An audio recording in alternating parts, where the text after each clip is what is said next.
Rosario sebagai doa kontemplatif. Syukur kepada Allah Bapa, Putra, dan Roh Kudus.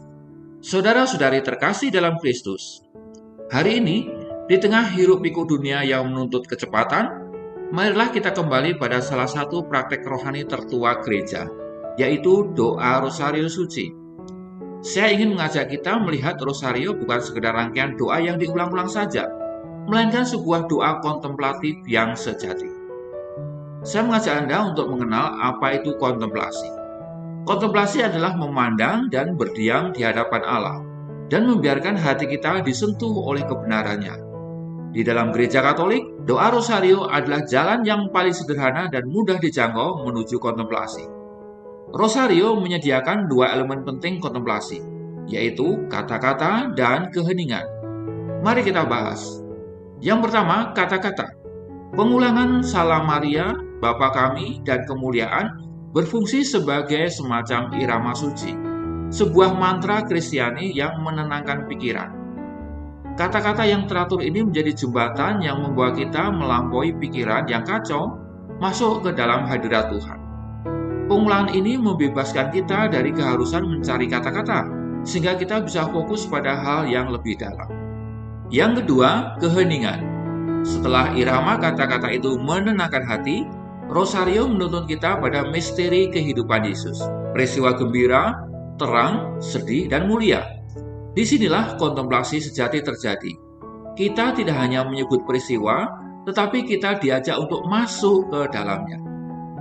Santo Yohanes Paulus II dalam surat apostoliknya tentang Rosario menekankan bahwa Rosario adalah cara untuk menatap wajah Kristus melalui mata Bunda Maria. Bayangkan saudara-saudari, ketika kita merenungkan peristiwa sedih, misalnya Yesus didera, kita sejatinya berdiri bersama Maria, Sang Bunda, yang hatinya sedang pilu. Kita tidak sekedar membayangkan, tetapi kita merasakan sengsara Yesus bersama hati Maria yang paling berbelas kasih. Melalui matanya, penderitaan Kristus menjadi pelajaran tentang kekuatan, kesabaran, dan kasih yang tak bertepi.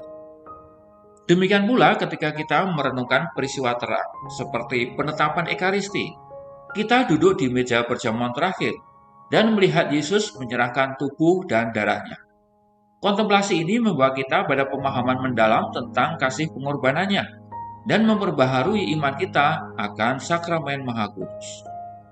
Saudara-saudari terkasih, ketika kita mendoakan Rosario sebagai doa kontemplatif, hasilnya bukan sekedar ketenangan sesaat, melainkan perubahan hati. Rosario mengikis keegoisan kita dan membantu kita menyerupai Yesus. Kita tidak lagi memohon Bunda Maria untuk melakukan mujizat bagi kita, melainkan memohonnya untuk mengajar kita hidup seperti Yesus, dengan ketaatan, kerendahan hati, dan kasih yang total. Jadi jangan biarkan manik-manik Rosario Anda hanya bergantung di dinding atau di leher Anda.